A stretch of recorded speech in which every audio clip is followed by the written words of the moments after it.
Je pense qu'aujourd'hui, tout le monde doit comprendre que l'ordre mondial, comme vous l'avez si bien dit, il n'y a que deux camps. Et chacun devra choisir son camp.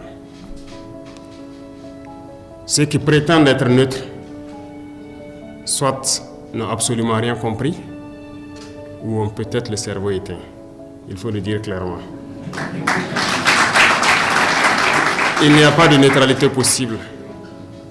Il y a les oppresseurs, il y a les opprimés. Et en tant que révolutionnaire, un révolutionnaire aime tous les peuples. La preuve, ils sont nombreux à venir d'autres continents pour appuyer, pour nous aider dans ce combat. Parce que toute personne qui aspire, tous les peuples qui aspirent à cette liberté, à ce développement, à cette harmonie, à cette union que nous voulons entre les peuples du monde, sont unis par les liens de la révolution. Voilà pourquoi il n'y a pas de barrière et un révolutionnaire aime les peuples. Partout où il y a l'oppression, partout où il y a des peuples qui sont dominés par d'autres individus, les révolutionnaires doivent pouvoir donner de la voix. Et merci donc à vous qui êtes venus du continent européen, américain, un peu partout, pour nous soutenir, parce que la cause de Thomas Sankara, certes, le 15 octobre 1987, on a cru avoir assassiné l'homme et ses idées. On a tenté de détruire toutes les archives, même en passant par notre télévision nationale.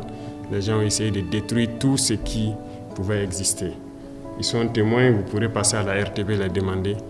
Toutes les boîtes d'archives ont été vidées, essayer d'effacer totalement les faits de Thomas Sankara. Dieu merci, certains ont pu conserver beaucoup de choses de lui. Aujourd'hui, plus que jamais, on se rend compte que l'homme, oui, la chair s'en est allée, mais l'esprit demeure sur le monde. Et le combat continue. Aujourd'hui, beaucoup de chefs d'État africains se cachent derrière une soi-disant démocratie, fabriquée à l'africaine, essayant de copier peut-être leur maître impérialiste. Mais aujourd'hui, la démocratie montre ses limites. Elle s'est développée, elle atteint son apogée. Aujourd'hui, elle est en déclin. Ça, il faut le reconnaître. Il faut que nous arrivions à fabriquer notre modèle. Et notre modèle, c'est africain.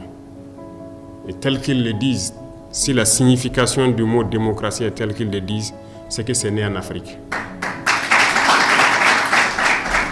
Alors, ici, nous avons notre manière de voir les choses. Il faut que nous redevenions africains et que nous acceptons de vivre africains.